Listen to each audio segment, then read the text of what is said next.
Are you a person that approaches life with an attitude of toughness, with determination, trying to optimize everything? I always have been, and I have lately been pondering what are the downsides of that. The upsides are obvious. We know that. You can overcome obstacles, you can achieve goals, but there are some downsides, and I'd like to share those with you today. My name is Danelle, and on this channel, we find ways to grow older better. So just a little bit of background. The family that I grew up in highly valued toughness. My dad had us always busy with chores, with tasks, with some hard labor tasks. If you wanted to get my dad's approval or praise, you would show him blisters on your hands from the gravel that you'd been shoveling all day, or the ditch that you had been digging for the well. So it was just the culture of our family. I remember when I had rubella, I got German measles. My mom called it German measles. When I was maybe 10 or 11 years old, and my dad had planned a weekend trip on our sailboat. He wanted to sail across this really big lake and go visit this other town, and there was no way they were going to reschedule because I was sick. So they dragged me along, they tucked me into the bow of the boat with some blankets, and I just laid there with a fever, suffering for a couple days, and that was just normal for our family. We didn't get taken to doctors. We didn't get taken to dentists. We didn't have health insurance. And we were just expected to be tough and to not complain and to stay out of the way. And that was just the culture of our family. In 1977, we moved onto a sailboat. We lived on the sailboat for 5 years. And of course, there were a lot of really cool adventures, but there were also a lot of hardships. My dad still wanted us to do the hard chores. We would have to get into our little dinghy and scrub the sides of the boat with the waves slapping us around and hanging onto the side of the boat for dear life. He just really valued making us tough and resilient.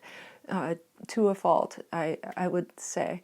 But it became just a knee-jerk way that I approached life as I grew up. And after I moved off of the boat, I went to college, and my dad continued to live on the boat. And after I graduated from college, I had gone and used my toughness to apply for an exchange program. I went to a school in Scotland for a year, and I had nobody to help me. Nobody in my family had ever gone to college, so I had to learn to apply by myself and to do the research on this exchange program on my own and figure out the plane tickets on my own.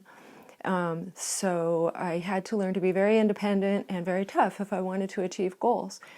And after I graduated from college, in 1988, I had just bought an art store. I graduated with a fine arts degree in painting and quickly learned that there weren't a lot of jobs for someone with that degree. So when a little art store came up for sale, I decided, well, that could be my career. I could run this art store. And here's where my toughness overwhelmed my common sense. I really didn't have any experience in running a retail store. So that quickly became stressful and overwhelming. And then to make things even more complicated, just a few months after I bought the store, my dad, who had been living on the boat in Mexico and helping a missionary project set up some radio systems down there, he had just sailed alone from Mexico to Hawaii, and he called me. And he said he was about to sail from Hawaii to Seattle on his own. But the sail from Hawaii to Seattle is a lot more difficult because you're going against the prevailing winds. So he was telling me that and wishing that he wasn't doing it alone. And even though I had just bought this store, and get this, I also was in the middle of planning my wedding. My fiance was not, I was in Oregon, he was in Alaska working. So I bought the store, which I was trying to run by myself. I was planning my wedding by myself. Then my dad says he wants somebody to sail with him. He didn't ask me, but he said he wished someone would. So I get the brilliant idea, even though have this new store, I'm planning my wedding that's supposed to happen in just a few months, and I say, sure, I'll sail from Hawaii to Seattle with you. Why not? That sounds like a great adventure. He told me it would take about 2 weeks. What's 2 weeks? I can close the store for a couple of weeks. It was a college town, and it was June, so it was a quiet time of year. I thought that would be just fine. And it did not take 2 weeks. We got becalmed. We hardly had any wind, and we could only use so much fuel for using the motor to Seattle, because you can't run out of fuel when you're crossing the ocean. So we had to ration our fuel. It took us 6 weeks. And I also had forgotten that I get seasick. I was so sick at the beginning of that trip. I don't even remember most of that first week. I was just flat out in bed. It was an incredibly challenging trip. It was an amazing adventure. And there's where toughness comes in. It can give you these amazing adventures. I earned a college degree when statistics said I shouldn't have been able to do that. I bought myself a store. I sailed across the ocean, all due to toughness. Those are great things. And but it also caused me a lot of stress. I ended up closing the store about 1.5 years later when I realized it was overwhelming. I didn't know what I was doing. And I had some disasters in ordering. It was a really rough year. But so those are some ways that toughness helped me, but also got me into situations that were less than optimal. I was able to plan the wedding. I was able to do it for under $1,000. And so that ended up working out. My fiance did not arrive till the day before the wedding, so I definitely was on my own with planning that. Another thing about being tough that's actually an advantage is I think that often you're able to stand your ground when someone tries to trample on your values. That inner toughness can get you to stand up for yourself sometimes. But here comes the downsides that I would like to mention. You may accept burdens that you shouldn't. Other people's burdens, maybe projects you take on yourself that are just too big, too difficult, you're not prepared, like the art store that I bought. You may accept behavior from others that you shouldn't because you are tough. You can handle it. You can handle them snubbing you or ignoring you or even talking rudely to you. You can just kind of absorb that and say, I can handle it. Sometimes also you may stick with goals that you should be changing or letting go. Sometimes we set goals that really aren't things that are good for us or things that are going to benefit us. When you are just being tough and toughing your way through and repressing your emotions and just not paying attention to those inner signals, there is research that shows that emotional repression can badly affect your immune system. It can affect your metabolism. It can cause all kinds of physical problems that from that stress. And so you have to watch out for that too.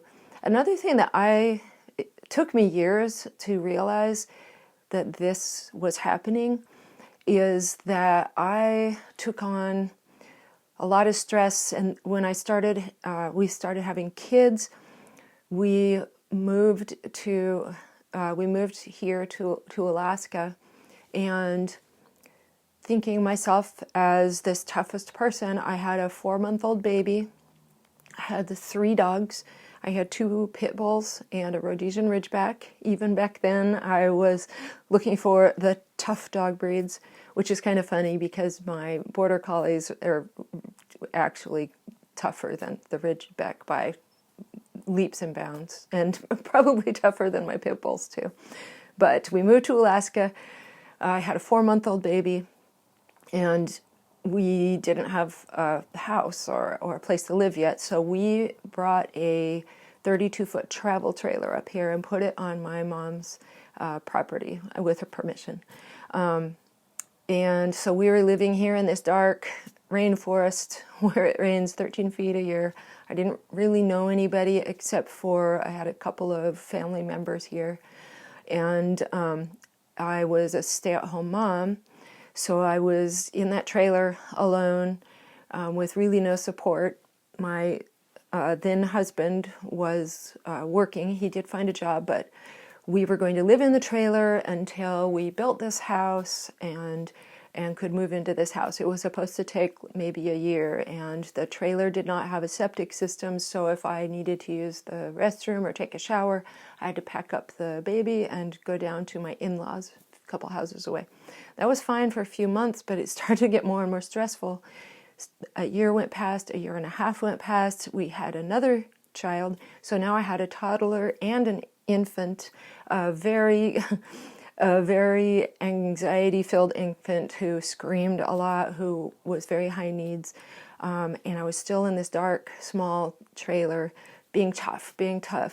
And my partner was not really receptive to the idea of when I said, this is too hard, maybe we should get an apartment. And he said, no, this is the plan. And that is something that I think toughness was a downside for me, and maybe for other people too, is when people don't listen to you or you are suffering, instead of just standing up for yourself and saying, this isn't working, you think, oh well, I'll just be more tough. So you keep getting tougher. You're just gonna grit your teeth and work it out. Because I think for me, and I don't know if this is true for other people, toughness sometimes can be wielded when you are actually feeling fear and weakness. I was too fearful to confront my partner hard enough to say, no, I can't do this. We need to do something else. I didn't want to be seen as weak. So when he pushed back, I just was like, well, I'll be tougher. I can be tougher. And so I started distracting myself. That's when I started training my search and rescue dogs, and that was my escape. I would get out in the woods and I would hike and I would get out in nature, and that really helped. Unfortunately, after I had my second child is when I started leaning a little too much on having wine in the evenings to relax. And eventually, over the years, that became a habit that was incredibly tough to break. I was using alcohol as like almost a relief, a pressure valve, from the pressure I was putting on myself every day to be tough and to achieve goals.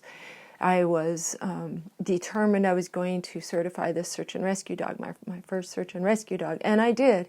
I even earned a Community Service of the Year award from the Chamber of Commerce, and so that was great. And I was helping the community, so there was all these good things about achieving that goal, but all of that pressure and being a stay-at-home mom and not having a wide community of friends to lean on, and my husband had a job where he was gone a lot, so I was home a lot. It just kind of compounded. So my toughness was starting to cause me problems. I was achieving great goals. I eventually then joined the fire department and became an EMT2. I achieved the highest level of firefighting, which they call interior firefighting, where you're on an air pack and you are trained to go inside of buildings that are on fire, and you can rescue other firefighters. And then I earned a hazmat level, a week-long intensive advanced certificate. So I was achieving all of these hard things, but I wasn't using my balance. I wasn't using a balance. I was using alcohol to kind of escape in the evenings, and I wasn't really taking care of myself. I was trying to cheer myself up by achieving more and achieving more. And where toughness was causing me problems is that a lot of my toughness was fear-based.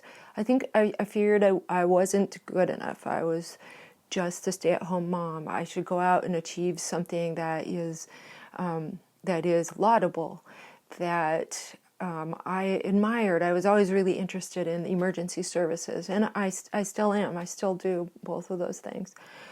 Emergency service. I do search and rescue, and I still am a member of the fire department. But some of the toughness was fear-based. I was afraid of confronting my now ex-husband. You can see how that worked out for me. I wasn't very willing to ask for help. I was so tough that I could do everything myself. I could be a full-time mom. I not only did everything with the kids, for a while I was homeschooling. I did all the cooking and cleaning. I did all the training and exercising of our dogs. I had a flock of chickens. I did our taxes. I paid the bills.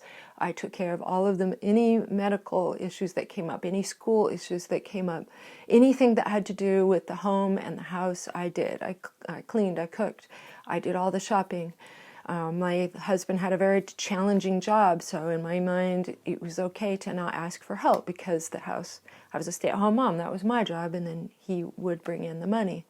And that was a pretty good balance, but I was just refused to ask for help when I should have, and that was, again, kind of led into my behaviors of isolating myself. I would just be burned out, and so I just would isolate myself instead of reach out and into the community and be involved more with friends, or just maybe relaxing. My only time I spent with friends, I was with my fellow volunteers at the fire department, practicing firefighting, practicing my EMT and medical skills, responding to calls. So even my socializing was not relaxing, it was goal-oriented, and it was difficult. I had to push through firefighting because I found out that I was claustrophobic. So when we were doing the blackout practice, crawling through obstacles and things like that, I had to work through being claustrophobic and feeling like I was having panic attacks.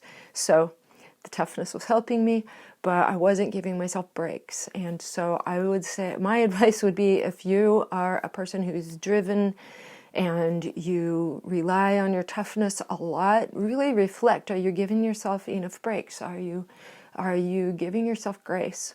And another thing I did when my daughter, when my son was in, I think, first grade, my daughter was in preschool. Instead of using that time for just self-care or relaxation, I decided it was time to write the novel I'd always dreamed of writing. And I did. I wrote a novel. I haven't gotten it published yet. It's been sitting around for many years. But I did write the novel. I did achieve that goal. So it's always been hard for me to just relax and not go after another goal and another goal and another goal. If you are like me, always chasing goals, always wanting to be better, always pushing and pushing, take time to reflect. Maybe take a walk and reflect. Are you giving yourself enough time to have a break? Are you being tough out of fear? Are you afraid to ask for help? Are you afraid to let people in? That author and speaker, Brené Brown, she's very well known for her message of how important vulnerability is. And for me, toughness is easy. Vulnerability is really difficult. So there must be some way to use toughness to be vulnerable, to force yourself to ask for help when you need it, ask for advice, learn how to admit when you're wrong, and tap into your curiosity to ask questions. Asking for help requires a lot of courage. Toughness also requires a lot of courage. But if you are a tough person reflexively, I think, for me anyway, and this might be for you too, that it's going to take more courage to be vulnerable than it is to go do some super tough thing. I remember when I was 9 months pregnant, 2 days before my daughter was born, I went out, took my dog out, and I busted through the woods and did a 1.5 hour search problem. That was easy for me. Whatever, get out there and bust through the woods. But asking for help when I was feeling depressed and having a really hard time, there at some point when my kids were both toddlers and really being challenging, I didn't want to ask for help. That was my job. Being a stay-at-home mom was my whole job. Was I going to admit that I couldn't even handle like what seemed to me the easiest job in the world, just being a mom? And so it takes me a lot more courage to ask for help and to share with someone that I need support than it does for me to get into a running helicopter in a storm and fly with my dog to some island to search for a possibly deceased person. So I know that seems crazy, but I just leaned on alcohol instead when I was feeling depressed and stressed out. Then I could just be alone. I could just kind of pull into my little shell. And how I finally got out of alcohol was I did have to take the courage to face embarrassment and ask my dear friends to help me. And I was able to finally crawl out of there. And now, after more than a year of not drinking alcohol, I'm learning how to take care of myself during the day so I'm not getting stressed out, to not overwhelm myself. I cut back on my responsibilities at the fire department. I'm really trying to learn balance. And on that note, hire a therapist if you need to, just to talk this out and ask, am I being tough to a fault? Am I hurting myself with this toughness, or am I helping myself? Are these goals appropriate? Do they sound like they're going to help me? How do I know if this is a goal that I really want to do? So sometimes just hiring a therapist, or maybe just bending a friend's ear if you don't feel too embarrassed to share your toughest thoughts and feelings and experiences with a friend. And then a kind of a last thought, this is something I actually thought of more recently, is that when you are a tough person and you're really independent and everyone around you is used to you not needing help, not needing advice, not needing extra support, that's how people are going to treat you. They're not going to offer help or advice.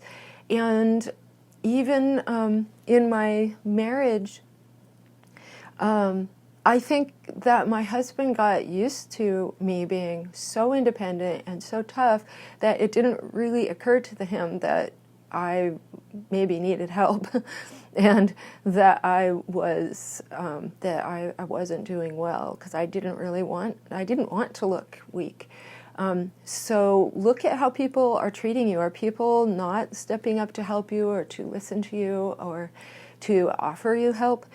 Maybe it is how you are portraying yourself as limitless and tough as nails, and you're almost repelling their effort to help you. So ponder that. If you feel like you're not getting support, I'm just learning to get a balance. So that is my advice. And reach out for help, reach out for advice, and let people know that you're not invulnerable, that you do need help, and that you can't do everything, and you don't want to do everything. If you want to hear my story about letting go of alcohol and how my friends helped me do that, and some of the resources that I used to do that, check out this video over here that I made, and it talks all about that.